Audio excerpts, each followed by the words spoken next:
अस्सलामुअलैकुम, welcome to another video. Previous video के अंदर हमने फिज़िक्स की डेफिनेशन स्टार्ट की थी, ये उसी की कंटिन्यूएशन है।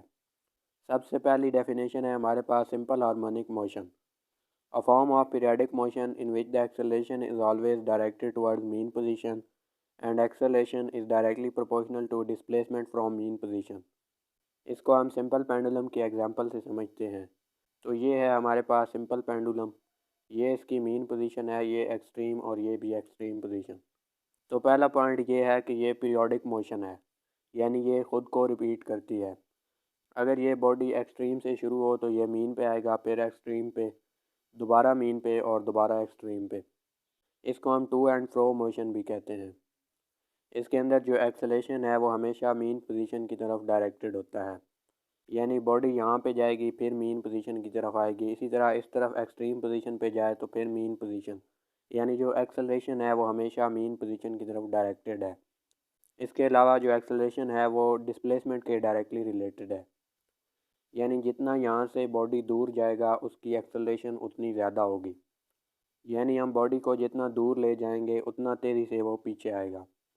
तो यहाँ पे रिलेशन याद रखना है, acceleration is directly proportional to acceleration, और साथ माइनस का साइन लगाएंगे जिसका मतलब है डायरेक्टेड टुवर्ड्स मीन पोजीशन। इसके बाद है हुक्स लॉ। हुक्स लॉ का फार्मूला आपने याद रखना है, F is equal to minus k x, और F यहाँ पे रिस्टोरिंग फोर्स है। सिंपल पेंडुलम के अंदर ही आप देखें तो ये जो फोर्स इस बॉडी को यहाँ एक्सट्रीम से मीन पोजीशन की तरफ ले आती है उसको हम रेस्टोरिंग फोर्स कहते हैं। इसके बाद डेफिनेशन है frequency, number of oscillations completed in unit time interval, या इसकी एक और डेफिनेशन है नंबर ऑफ साइकिल्स पर सेकंड।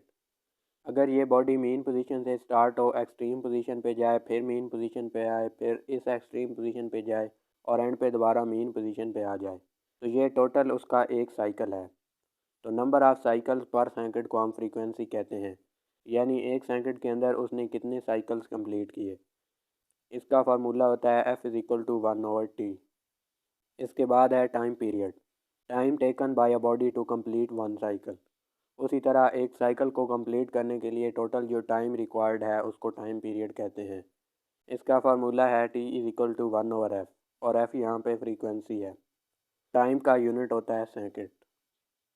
इसके अलावा आपने सिंपल पेंडुलम और मैथ स्प्रिंग सिस्टम के लिए टाइम पीरियड के फार्मूलाज याद रखने हैं।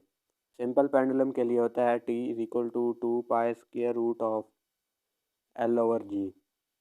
इसी तरह मैथ स्प्रिंग सिस्टम के लिए होता है T is equal to 2 pi square root M/K।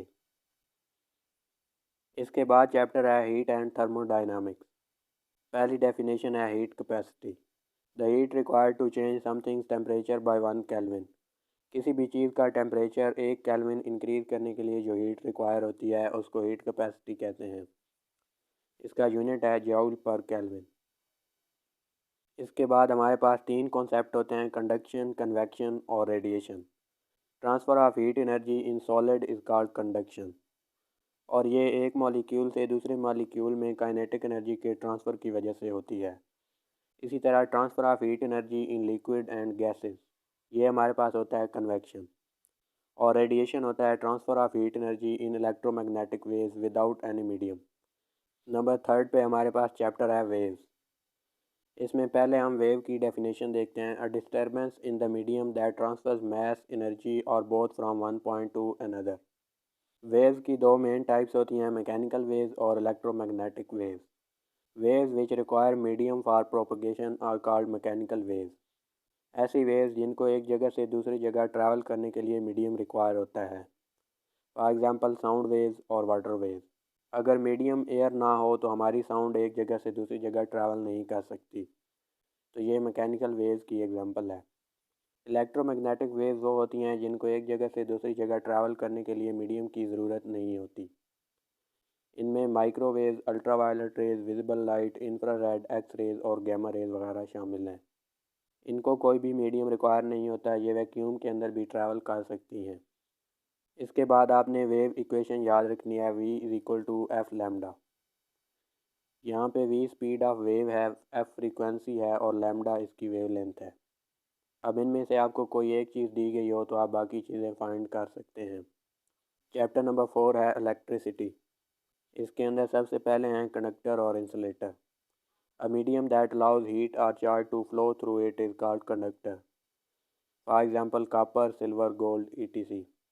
और इंसुलेटर है a medium that does not allow heat और charge to flow through it, for example rubber, glass, etc. इसके बाद करंट की डेफिनेशन है the rate of flow of electric charge through a conductor. किसी भी conductor में से जितना चार्ज फ्लो करेगा उसके अंदर उतना करंट होगा। इसका फार्मूला आप लिख सकते हैं I is equal to q over t, rate of flow of electric charge. Next definition is electric potential, the amount of work done in moving a unit positive charge from one point to another by keeping it constant in an electric field। तो ये हमारी electric field है। तो फर्ज करें इसके अंदर हमारे पास एक चार्ज है, इसको हमने उठा के इसी इलेक्ट्रिक फील्ड के अंदर किसी और जगह पे रखा, तो इसको यहाँ पे रखने के लिए जो हमने वर्क डन किया उसको इलेक्ट्रिक पोटेंशियल कहते हैं। इसका फार्मूला हम लिख सकते हैं V इज इक्वल टू डब्ल्यू ओवर क्यू। यहाँ से वर्क का यूनिट होता है जूल और चार्ज का कूलम। तो इलेक्ट्रिक पोटेंशियल का यूनिट होता है जूल पर कूलम, या इसको हम वोल्ट कहते हैं। Next concept is electric field, the space around a charge in which it exerts a force on other test charge. ये हमारे पास एक पॉजिटिव चार्ज है, तो इसके इर्द गिर्द ये वाला रीजन, अगर इसके अंदर हम कोई और टेस्ट चार्ज रखेंगे तो ये जो चार्ज है ये उस पर फोर्स लगाएगा। तो इस रीजन को हम इलेक्ट्रिक फील्ड कहते हैं। और इसको मेजर करने के लिए एक टर्म यूज़ होती है इलेक्ट्रिक फील्ड इंटेंसिटी, और उसका फार्मूला है E is equal to f over q. Force का यूनिट होता है न्यूटन और चार्ज का कूलम, तो इलेक्ट्रिक फील्ड इंटेंसिटी का यूनिट होगा न्यूटन पर कूलम। इसके बाद है magnetic field, a moving charge generates a field around it, this field is called magnetic field. Electric field के अंदर हमारा जो चार्ज होता है वो स्टैटिक होता है, यानी वो मूव नहीं करता, एक ही जगह पे रहता है। लेकिन अगर किसी कंडक्टर में से करंट मूव करे तो इसका मतलब है कि उसके अंदर चार्जेस मूव कर रहे हैं। तो चार्जेस मूव करते हुए अपने इर्द गिर्द जो फील्ड बनाते हैं उसको मैग्नेटिक फील्ड कहते हैं। इसको बीट से डिनोट करते हैं और इसका यूनिट होता है टेस्ला। इसके बाद आपने फार्मूला याद रखना है Ohm's law, V is equal to I R. यहाँ पे V वोल्टेज है, I करंट है और R रेजिस्टेंस है।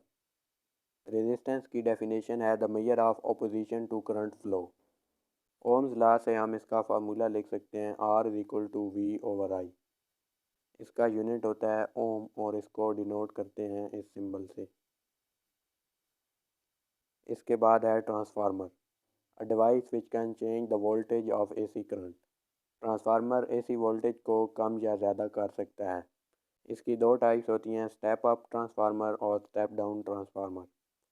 इसमें एक बहुत ही इंपॉर्टेंट फार्मूला है turn ratio, number of turns of secondary coil divided by number of turns of primary coil is equal to voltage of secondary coil divided by voltage of primary coil. तो इस formula से related भी numerical आपसे पूछ सकते हैं। इसके बाद हम डिफाइन करते हैं Coulomb's law, the magnitude of electrostatic force F between two point charges Q1 and Q2 is directly proportional to the product of magnitude of charges and inversely proportional to the square of distance between them। तो ये अगर हमारे पास दो charges हैं तो इनके दरमियान या तो अट्रैक्शन फोर्स होगी या रिपल्शन। अगर दोनों चार्जेस सिमिलर हों तो उनके दरमियान रिपल्शन की फोर्स होती है। और अगर अपोजिट चार्ज हों, यानी एक पॉजिटिव और एक नेगेटिव, तो वो एक दूसरे को अट्रैक्ट करते हैं। तो फोर्स ऑफ अट्रैक्शन या रिपल्शन वो इन दोनों चार्जेस की जो मैग्नीट्यूड है उसकी प्रोडक्ट के डायरेक्टली प्रोपोर्शनल होती है, और इनके दरमियान ये जो डिस्टेंस है इसके स्क्वायर के इन्वर्सली प्रोपोर्शनल है। तो ये इसका फार्मूला है F इज इक्वल टू के Q1 Q2 और R square. Next definition is capacitor, a device which store charge in its magnetic field. Capacitor को रिप्रेजेंट करने के लिए हम इसकी सिंबल इस तरह से लिखते हैं। इसी की कंटिन्यूएशन में डेफिनेशन है capacitance, the ability of a capacitor to store charge. इसका फार्मूला होता है C is equal to q over V। C capacitance है, Q चार्ज है और V वोल्टेज। तो यहाँ से चार्ज का यूनिट है कूलम, इलेक्ट्रिक पोटेंशियल का यूनिट है वोल्ट, और कूलम पर वोल्ट को हम फैरेड भी कहते हैं और इसको F से डिनोट किया जाता है। इसके बाद डिफरेंस है DC करंट और AC करंट में।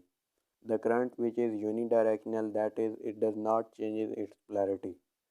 ऐसा करंट जो सिर्फ एक डायरेक्शन में फ़्लो करता है यानी पॉजिटिव से नेगेटिव टर्मिनल की तरफ जाता है, उसको हम डीसी करंट कहते हैं।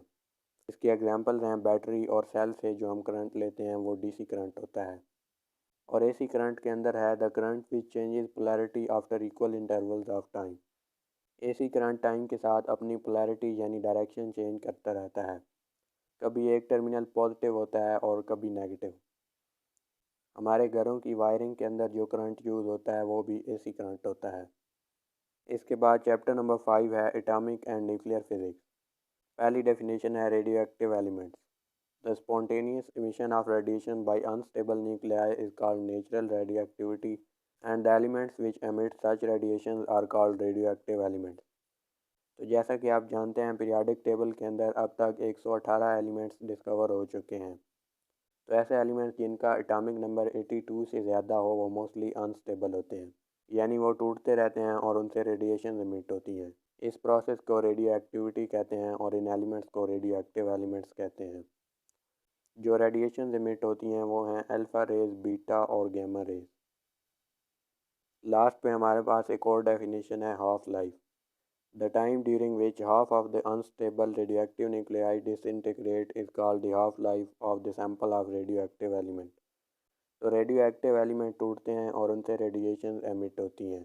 वो टाइम जिसके अंदर किसी भी रेडियोएक्टिव एलिमेंट के हाफ एटम्स टूट जाते हैं यानी डिसइंटीग्रेट हो जाते हैं, उसको हाफ लाइफ कहते हैं। यहाँ पे एग्जांपल है रेडियम 226। इसकी हाफ लाइफ है 1620 साल, यानी 1620 साल बाद इसके जो हाफ एटम्स हैं वो टूट जाते हैं। तो ये थी हमारी डेफिनेशन। आई होप कि इन 2 वीडियो से आपने काफ़ी ज़्यादा कॉन्सेप्ट्स रिवाइज कर लिए होंगे। इसके अलावा एमसीक्यूज़ में आपकी मज़ीद प्रैक्टिस हो जाएगी। नेक्स्ट वीडियो तक के लिए अल्लाह हाफ़िज़।